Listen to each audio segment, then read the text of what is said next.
प्रिय छात्रों, आज हम देखते हैं कि किस प्रकार से प्रधान कार्यालय खाते और शाखा खाते का मिलान किया जाता है।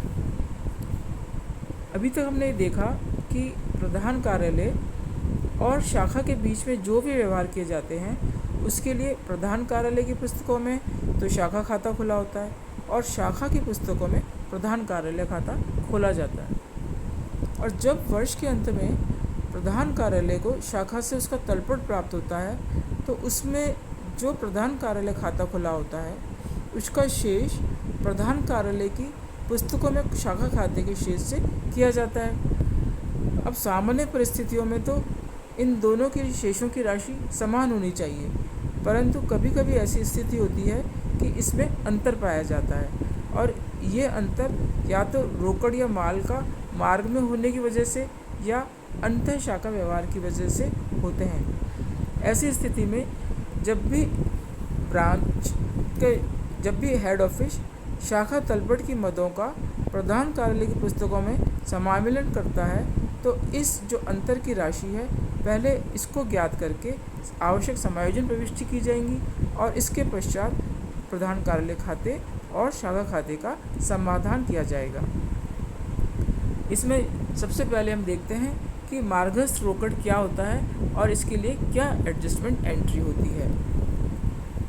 कभी कभी शाखा प्रधान कार्यालय को अथवा प्रधान कार्यालय शाखा को वर्ष के अंतिम दिनों में धनराशि भेजते हैं जो कि दूसरे पक्ष को उस वित्तीय वर्ष की समाप्ति के दिन तक प्राप्त नहीं होती है वरन आगामी वर्ष की किसी भी तिथि को प्राप्त होती है। तो ऐसी स्थिति में वर्ष की अंतिम तिथि को मार्ग में होने के कारण यह राशि मार्गस्थ रोकड़ कहलाती है। इस संबंध में हमें ध्यान रखना है कि धनराशि भेजने वाला पक्ष तो अपनी पुस्तकों में उसी दिन लेखा कर लेता है जिस दिन वह राशि भेजता है और दूसरा पक्ष और क्या एंट्री करता है, दूसरे पक्ष को डेबिट और रोकड़ या बैंक खाते को क्रेडिट, परंतु दूसरा पक्ष राशि प्राप्त होने पर ही अपनी पुस्तकों में एंट्री करेगा। अतः जो कैश इन ट्रांजिट है या मार्गस्थ रोकड़ है उसके कारण दोनों खातों में अंतर हो जाता है और जिसके समायोजन करने के लिए प्रविष्टि की जाएगी cash in transit account debit to branch account. ये एंट्री दोनों ही स्थिति में की जाएगी, चाहे प्रधान कार्यालय ने शाखा को माल भेजा हो कैश भेजा हो या शाखा ने हेड ऑफिस को कैश भेजा हो। इसी प्रकार से दूसरा है मार्गस्थ माल। इसके अंदर भी उसी प्रकार से कभी कभी शाखा या प्रधान कार्यालय शाखा को माल वर्ष के अंत में भेजता है जिसको कोई शाखा को वर्ष के अंत तक प्राप्त नहीं होता है बल्कि अगले वर्ष प्राप्त होता है। इस कारण से इस माल को हम मार्गस्थ माल कहते हैं। और जिस प्रकार मार्गस्थ रोकड़ के कारण प्रधान कार्यालय खाते और शाखा के खाते के शेषों में अंतर पाया जाता है उसी प्रकार मार्गस्थ माल के कारण भी यह अंतर उत्पन्न हो जाता है और इस अंतर को दूर करने के लिए हम जो समायोजन प्रविष्टि करेंगे वो है goods in transit account debit to branch account. ऊपर जब मार्गस्थ रोकड़ है और मार्गस्थ माल है दोनों ही स्थिति में अगले वर्ष के प्रारंभ में इसकी विपरीत प्रविष्टि कर दी जाती है। अब चिट्ठे में किस प्रकार से दिखाया जाता है। चिट्ठे में जब प्रधान कार्यालय की पुस्तकों में चिट्ठा तैयार किया जाता है तो इन दोनों मदों को ही संपत्ति पक्ष में दिखाया जाएगा। अब हम इसका एक एग्जाम्पल देते हैं। इसमें दिया हुआ है कि श्री सीमेंट की जयपुर शाखा द्वारा 31 मार्च 2016 को अपना निम्नलिखित तलपट प्रधान कार्यालय को प्रेषित किया गया। ये ट्रायल बैलेंस दिया हुआ है जयपुर ब्रांच का। इसमें ये सारे बैलेंसेस दे रखे हैं, opening stock, purchases, goods from head office, rent, bad debts, salaries, cash in hand, debtors, furniture.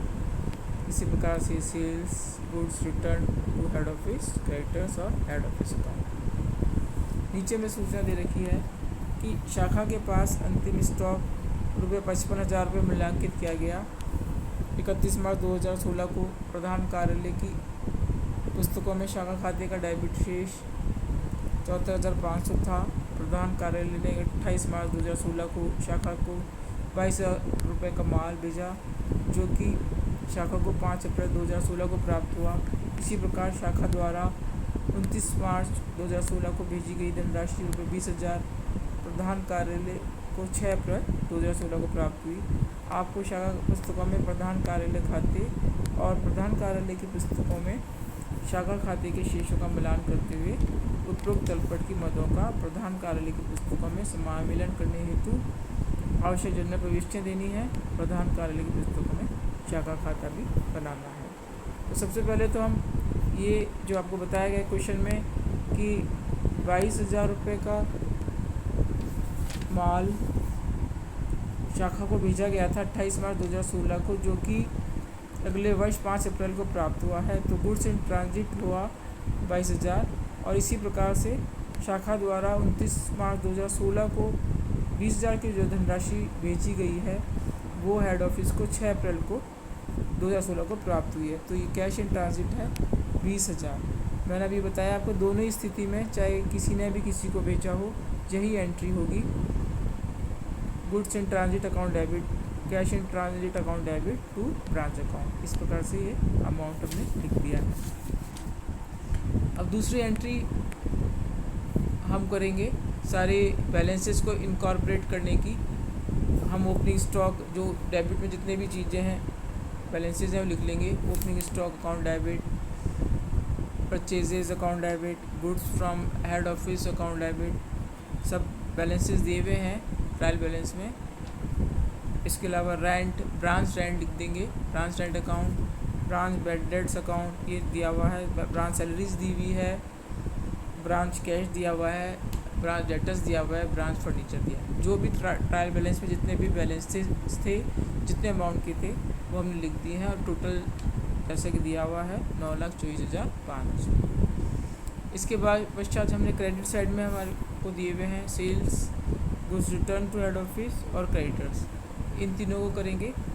Head office account को नहीं करते हैं, आपको मालूम है।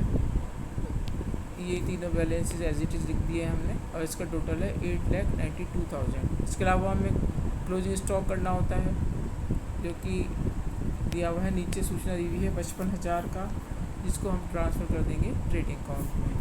Branch stock account debit to branch trading account, ये है 55,000। इस प्रकार से जनरल एंट्री होंगी।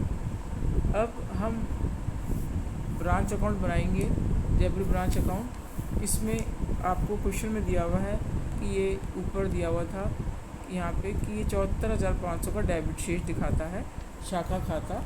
तो यहाँ पे हम डेबिट में 74,500 लिख देंगे, टू बैलेंस BD 74,500। इसके अलावा जो हमने एंट्री की है यहाँ पे, ये डेबिट में हमने यहाँ पे टू ब्रांच जयपुर ब्रांच को क्रेडिट किया है, तो ये सारे अमाउंट इधर आ जाएंगे।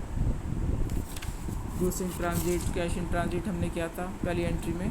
इस प्रकार से सारे हमने लिख दिए हैं। और इधर ये सेकंड एंट्री जो हमने की थी, जिसमें जयपुर ब्रांच को डेबिट किया है, तो ये ब्रांच सेल्स और ये यहाँ पे आ जाएगा। इस प्रकार से अब ये टोटल हो जाएगा 9,66,500। इस प्रकार से हमारा ये टोटल मिल जाएगा। जिसकी वजह से अंतर था वो था गुड्स इन ट्रांजिट और कैश इन ट्रांजिट, जिसकी कि हमने समायोजन एंट्री कर दी है। तो इस प्रकार से गुड्स इन ट्रांजिट और कैश इन ट्रांजिट का हम एडजस्टमेंट करते हैं, समायोजन एंट्री करते हैं। अब किस प्रकार से इसको हमें अकाउंट में दिखाना है, कल हम देखेंगे कि किस प्रकार से स्थायी संपत्तियों के खाते बनाए जाते हैं। Thank you students.